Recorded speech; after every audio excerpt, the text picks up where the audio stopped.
Niwasalimie tena wapenzi wasikilizaji na wafuasi wa masomo yetu ya Kiswahili. Mbasuhuze nanyewe mbasuhuze nshuti bakunzi mukunda masomo yacu igiswahili tunyuza kuri urubuga arirwo twige igiswahili tujifunze Kiswahili.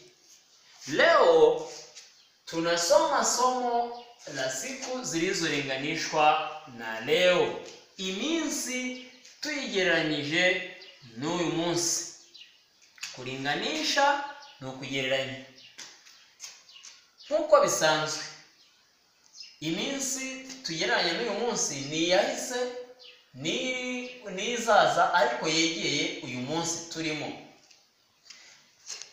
Leo bivuga uyu munsi, jana ejo hashize, juzi ejo bundi hashize, kesho ejo hazaza, kesho kutwa ni ejo bundi hazaza.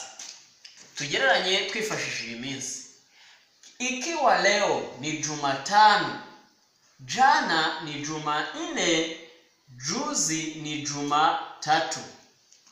Leo ikiwa ni Jumatano, kesho ni Alhamisi, kesho kutwa ni Ijumaa.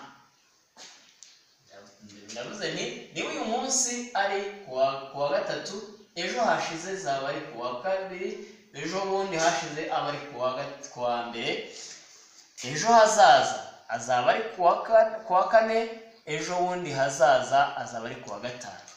Nabigaragaje no hasi mu bisobanuro. Juzi ni ejo bundi hashize, jana ejo hashize, leo uyu munsi, kesho ejo hazaza, kesho kutwa ejo bundi hazaza.